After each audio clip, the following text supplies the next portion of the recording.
questions are ready, and let's go, and let's try, and let's hear this creepypasta on this Valentine Day's creepypasta. Let's go!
Valentine's Day, 1998.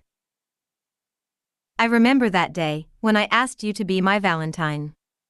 That special bond that I felt was going on between us was increasing, and I wanted to take that to the next level.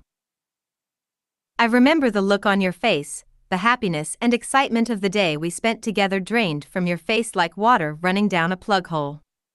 You said no. I loved you. You know I did, so why would you do this to me? Why? I remember when you walked away into the crowd of lovers. I sat on the bench, crying. I walked home on my own. No one was at home to comfort me after what you did. I remember waking up and looking at the patterns of my cuts from last night. The blood on the carpet was still there from last night. The writing on my bedroom walls was still there. Why, the writing said, all written in blood.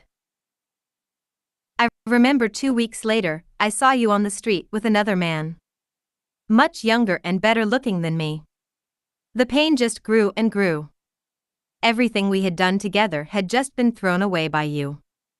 Every time we fucked, you told me that you loved me and me only. I remember when I walked down that alley, and that gang of thugs mugged me and killed me. I died thinking of you, as the knife plunged into my chest, ending my life with pain in my heart as the knife dug deeper into me. I could feel the life slipping away. The sheer pain was excruciating. I remember at my funeral, my friends and family were there. My mother was crying, my father was comforting her. I looked around, but couldn't find you anywhere. When I died, it wasn't nice. All I could feel was searing pain through my body as if I was on fire. The pain was excruciating, and I only escaped because I didn't feel complete. I felt I needed something more, and I knew what it was. It was revenge. I don't know how I escaped, but it involved lots of pain. When I got back to Earth, I felt like going straight home to say hey to everyone and say I survived. Then I realized no one could see me, so I just decided to kill the thugs that took away my life. I could still move things, but I was invisible. It was great fun and I enjoyed it so much. The first one I went for ended up face down on the ground with a cracked skull and no scalp. He never knew what hit him. I used the same knife he used to kill me to carve his pretty little eyes out of their sockets. By this time, the two other assholes had backed into a corner. I ripped the first one's fingers off with my teeth. After that I cut his eyes out, holding them in the same hand as the others. I knew what I was going to use them for. I was going to make a necklace for you.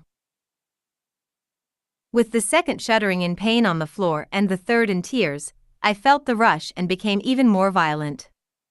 I cracked his jaw with the first uppercut and dislodged his head from his body with the second, and as with the others, I cut his eyes out with the same knife and kept the eyes and knife for later use. I knew where I had to go next. I was going to his house, the one who took you from me. I was going to be less forgiving to him. When I first saw him, he knew something was wrong. He could sense me getting closer. I knocked him out with a single punch to the neck, taking out his airway and suffocating him till he collapsed. After that, I surgically cut a hole in his throat so he could breathe. I wanted this to last for as long as possible. He choked up blood and started to wake. On the verge of death, it appeared he could see me. He knew who I was. "But you were dead," he stuttered.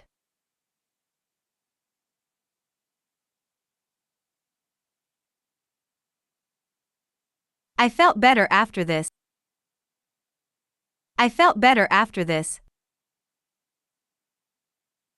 He was so wrong.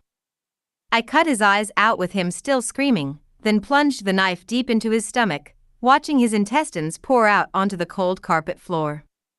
At least I think it was cold. It was too drenched in blood for me to tell. I felt better after this, but still not complete. I was still missing something. It was you. I needed you. I would never be complete without you. So I set off for your house, whistling to myself along the way. I was happy for some reason. I knew nothing could stop me now as I drew closer. I felt happier and happier. You were surprised to see me. You cried and I told you not to. You wouldn't stop and I tied you up. I got angry, I shouted, I cut you, I put the necklace I made for you on and you just screamed louder. I plunged the murder weapon that was used on me into your eye, and from then on we were tied together in a permanent bond. No one would separate us. I was happy now. I could finally rest.